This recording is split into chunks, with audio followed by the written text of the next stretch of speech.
of Hearts and Minds. So then I said to the sausage hornet boy, that was a sticky situation. Lieutenant Bombas burst out laughing, while Daryl, Mantis, and Captain Akari rolled her eyes and groaned. With all due respect, Generals, Akari whispered, why do we have to bring him along? Because this Vic doesn't believe I've been suffering enough. Queen's orders, Mantis grumbled, not mine. So, guys, Papa says he flew up to the captain's side. How's your food supply? Satisfied, Akari politely replied. Wise. Just wondering, but if you ever need a refill, he flashed a salty look. I'm really just there. Akari narrowed her eyes and threw her huff in his face. Ouch! Bombas cried out, rubbing his jaw. A simple no would have sufficed. You're the Boffo of this story, aren't you? Lieutenant, Mantis groaned. How many times have I told you not to harass the female Zolzers, especially when we're on duty? Besides, Akari snorted, you forget we're all related. Hey, Bombas protested. That doesn't seem to bother the general here. Mantis spun around with glaring eyes. Excuse me? Oh, come on, dude. It's not like nobody knows in the hive knows how you feel about the queens. What changes things at all? The Daryl said nothing, continued forward, while Kari jabbed Bombas in the ribs. Nice going, Lieutenant, she whispered harshly, her following superior. What did I say? Bombas asked after he went after him. Just keep quiet for 5 minutes, please, Mantis grunted. Lieutenant shut his mouth and waited exactly 5 minutes before speaking again. So, what's it like? The general groaned. What?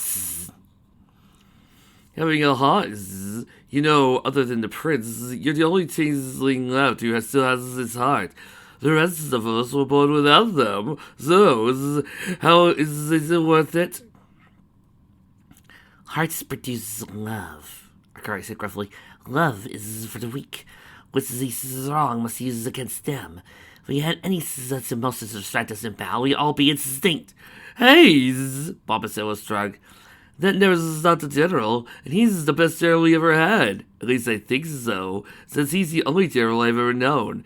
But he's really great, and no offense to Zakari, but we've lost a heck of a lot of battles despite our lack of distractions, and surprisingly, the winners of at least 2 of those battles had love on their side. The captain snored. Dita's got lucky. You wouldn't want to be in my situation anyway, Mantis sighed. Yes, I have the ability to love, but it's a curse I've been forced to bear my whole life. I wish the Queen hadn't spared me during the Reformation. She thought she was doing me a favor, but instead she punished me for all eternities. Nevertheless, I have my duty to consider before my emotions, as the way the soldier. You ever thought of telling her all this? Bombas asked. I mean, I'm sure she knows, but maybe once she has her heart back, it doesn't matter. The 2 soldiers jumped back at their leader's outburst. Mantis hung his head as he pressed forward. It doesn't matter, he repeated. She'll be gone soon, anyways. In the living room of the ship, Screwball, Mothball, and Moonbeam, who sneezed back into pine form, was only wearing her cap, were sitting around the coffee table with cards in their hose. Got any aids? Screwball asked Moonbeam. No. The filly said, waving her single card. Screwball picked a card from her pile and laid the cards down. Chin. Mothball lowered his card, confused. What are we playing against? Every pony! Twilight shouted from above deck. Land ho! Jessie poked her head out of the kitchen. We're here. Yes, you're not going to believe where the brush led us. Everyone rushed up the stairs to see what Twilight was talking about. The Alcor was overlooking the rail in disbelief. When the others joined her, their eyes beheld an enormous, dark, run-down castle on top of a swirling hill in the middle of a dreary brown forest. Below it stood the ruins of a village, colored in a dark green substance that looked like old crystallized mucus. The same substance that covered lower parts of the castle. Hey! There's that castle! To all my Re-Res fans out there, holla! Where are we? Screwball asked. The forest of Leota, Twilight replied. Haze, Mothball said. This is where the changelings were banished after the siege of Canterlot. The Trixies. Screwball paused as the unicorn gave a warning glare. Treasure is in that castle. Definitely, Twilight said, holding up a blinking brush for an emphasis. Huh, Trixie huffed. Seems a little sloppy for Mother to hide something so valuable in one of her old hideouts. Then again, she does have a thing for old abandoned places. So, we get to explore a creepy, possibly haunted old castle? Mothball acquired, replacing Moonbeam in the scene. Cool! Let's go! Hold it, young lady. You're staying right here where it's safe. And she didn't want her daughter to see her heart was retrieved. Oh, come on! Moonbeam whined, crossing her forelegs. Never let me go anywhere. Your mother is right, Twilight said. There's no telling what dangers lurk in the castle. I'm not scared. Seriously, that castle is not something you want to take lightly. Last time my friends and I were in there were doors leading to strange rooms, disembodied voices talking in riddles, winding staircases in all directions. Sounds like home, Screwball snorted. I think the kid will be fine if I'm around to take care of any booby traps or monsters. Jessie scowled at Screwball. Was about to say something when the chaotic pony clapped their hooves together and an anchor dropped over the edge. Come on, slowpokes, she exclaimed as she slid down the anchor's rope. I thought we were on a tight schedule here. Twilight sighed as he flapped her wings, just like your father, always acting on impulse.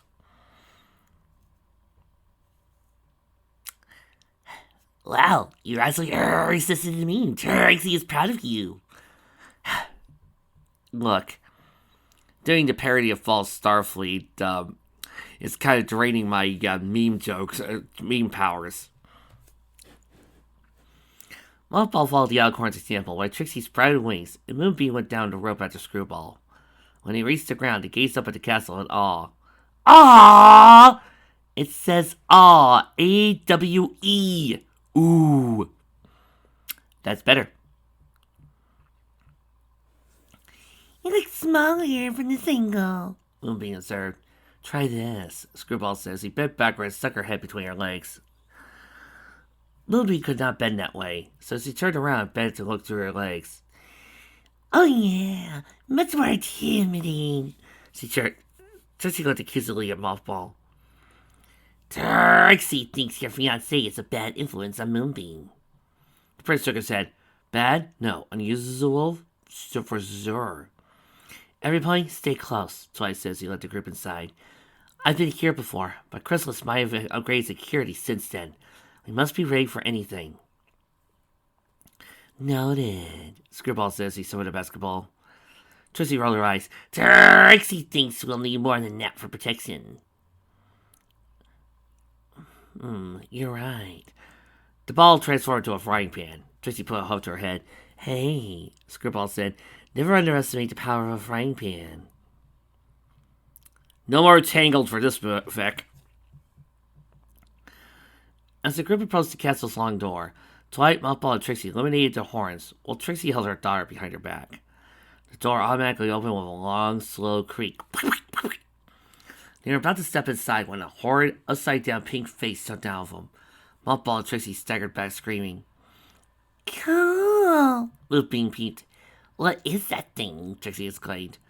Screwball twisted her head upside down to get a better look at that thing. It appeared to be an empty pink pony costume with an oversized head and bulging plastic eyeballs. It looks sort of like a Pinky, she observed out loud.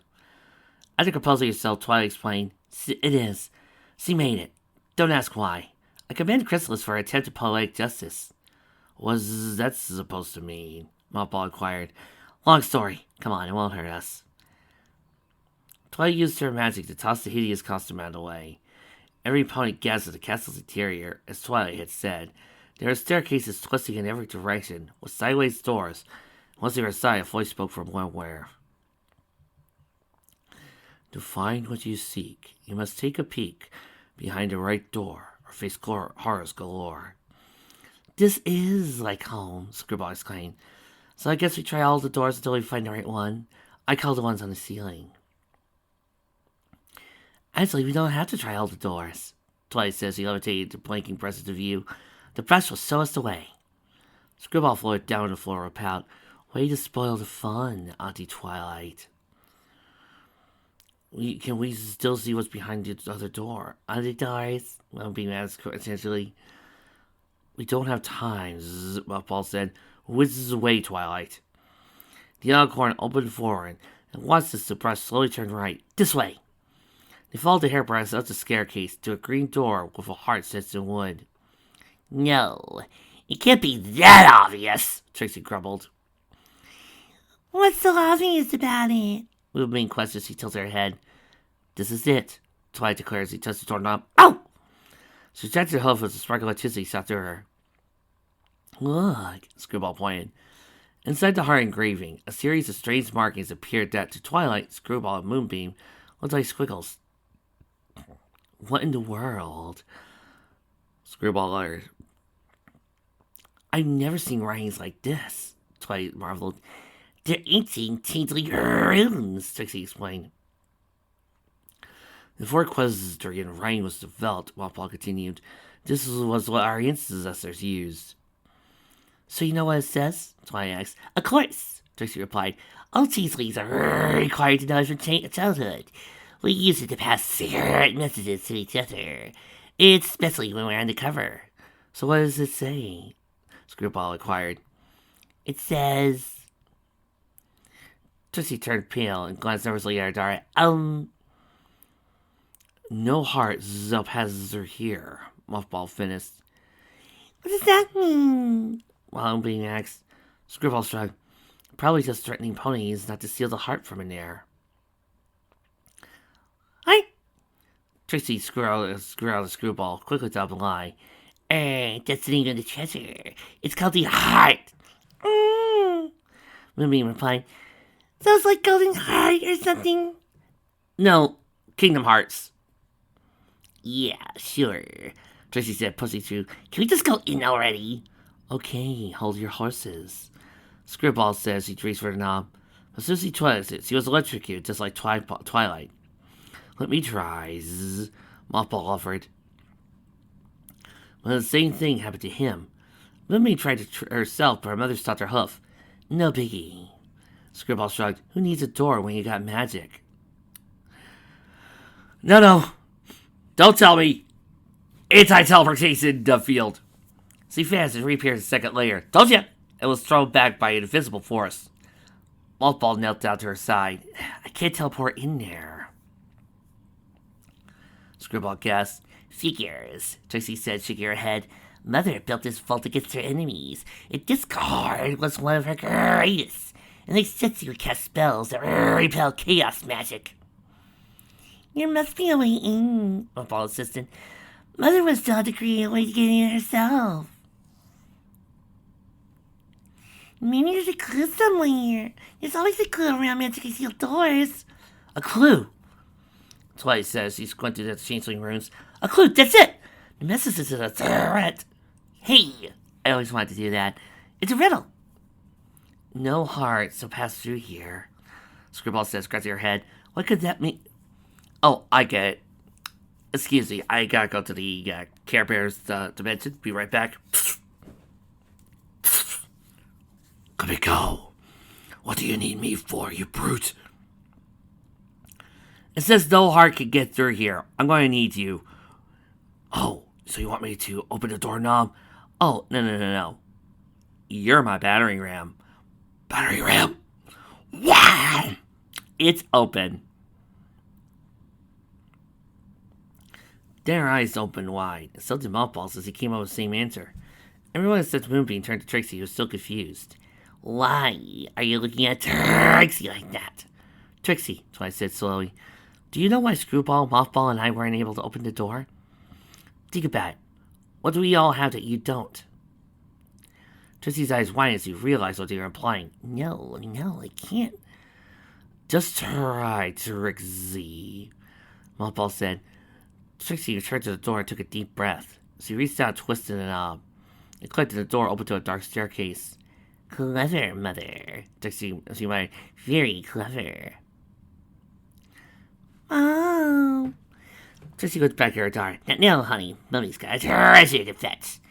Oh, how come you can open the door when you couldn't?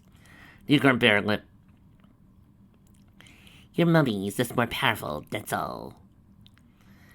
And what did Princess Twilight mean when she said she has something you don't? Moonbeam, I don't have time for this! What did that message mean when it said no heart could get through? We'll discuss it later. Trixie was about to descend to the darkness when Moonbeam grabbed her leg. The filly was glaring up at her, impatient. No, Mom. I was thinking you're hiding stuff from me. What's going on in there? Mothball sighed. Trixie, just tell her. There's nothing to tell, Trixie said as she attempted to take her daughter off. The reason Mummy was able to open the door is not important. What is important is that I get down there and get back my heart. Oh, you gotta be kidding me. Moonbeam blinked. Trixie covered her mouth. It was too late. The words had already slipped.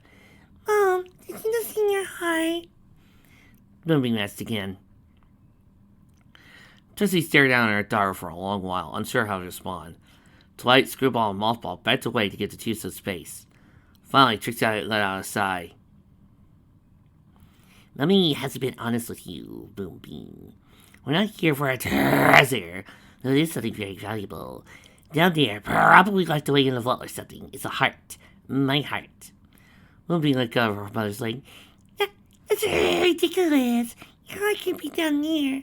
She touched the left side of her mother's chest. See, it's right. She paused as her mouth twisted in confusion. Moved her hand around her mother's chest, searching for a thump. She felt nothing, but she uttered. Trixie lowered her daughter's hoof and lifted her chin a little so she could look her in the eye. Even without her heart, she knew this was going to hurt. You see, honey, she began slowly, well, your father left and broke my heart. The pain was too much to bear, so I went back to my mother and had her cast a spell to remove my heart, so I never love again. Moonbeam shook her head. No, that's impossible. You said you love me. Trixie went, that's not necessarily true. You don't love me? Philly took her eyes close to her tears. I don't know how I was going to have you when I did it. I care for you in the way that you're the only reason I'm still living, but you don't love me.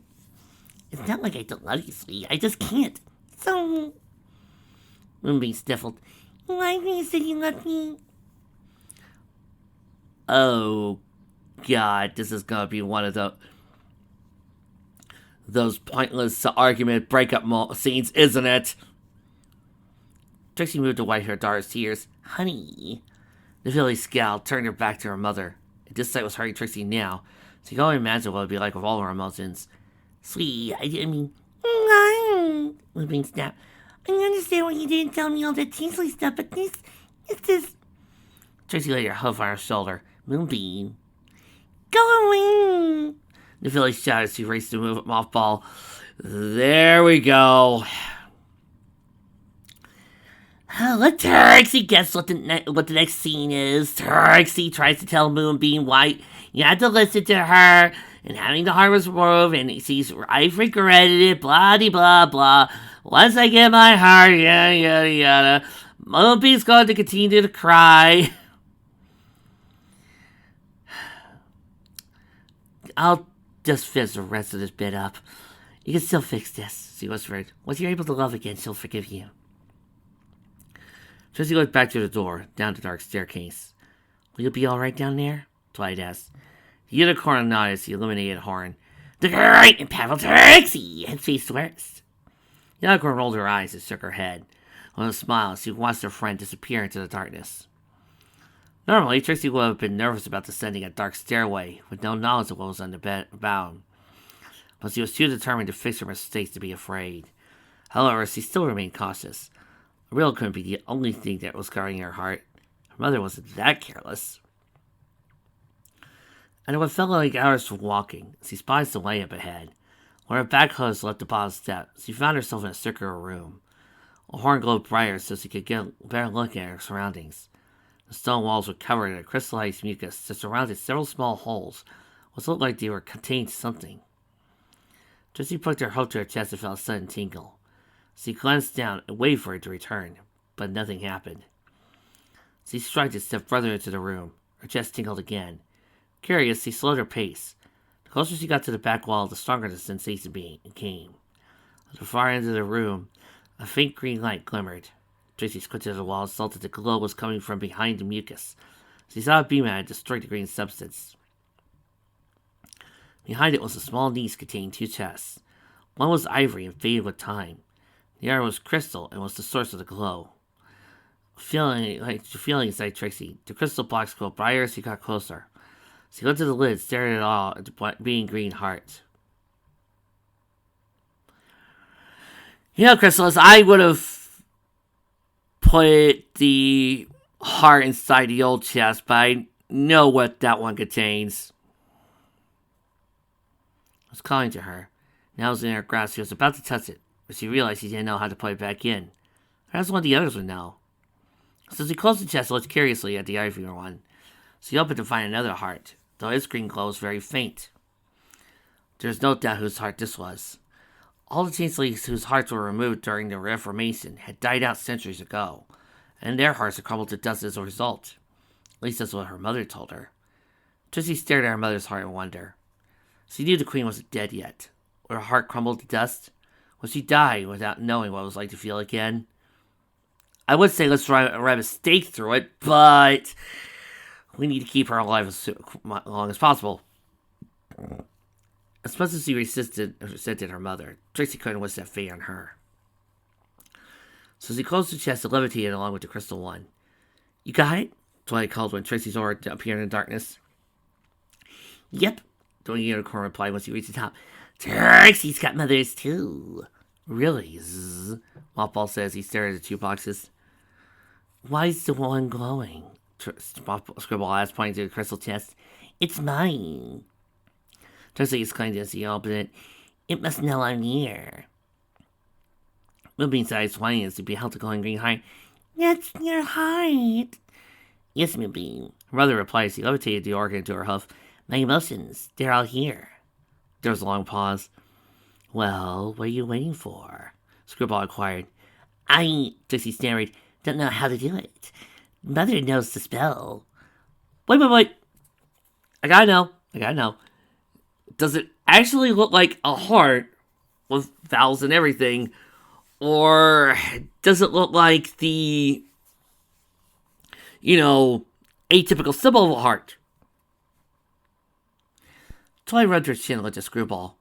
Maybe your chaos magic could. Screwball shrugged. Worth a shot. She looked at the heart and looked up at Trixie. You sure this is what you want? You said so yourself you couldn't handle it before. Trixie glanced at Moonbeam and took a deep breath. Do it. Screwball's hoof glowed yellow, and the heart turned transparent. She held her breath as she slid into Trixie's chest. Trixie cried out in agony, making Screwball retract her hoof in alarm. Unicorn gripped her chest and collapsed to her knees. Mom! Moonbeam exclaimed, rushing to her mother's side. Mom, are you okay?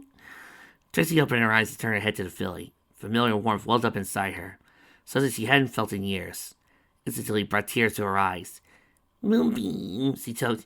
Mom, are you crying? Trixie smiled and nodded. Yes, I am. Isn't it wonderful? Moonbeam scratched her nose. Mom, you're not making sense. Maybe this will make sense.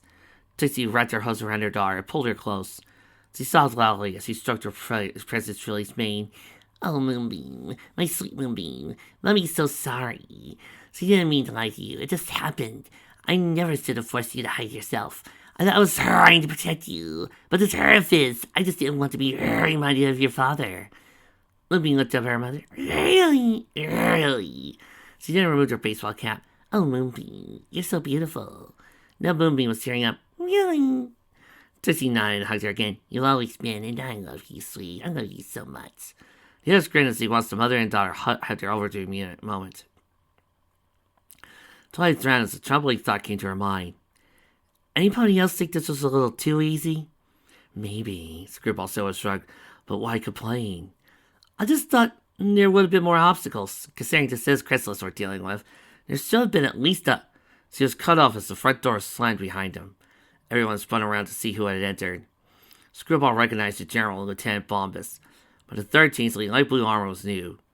They were all surprised to see their prince, his fiancée, Princess of Friendship, and the two strangers. Your Highness, General Mantis questioned as he buzzed over to them. What are you doing here? It was an equestrian princess, no less, Katakari said. Hi, Miss Screwball, Lieutenant Bombus weighed. Wow, Moonbeam exclaimed as he tried out the soldiers. We're changelings.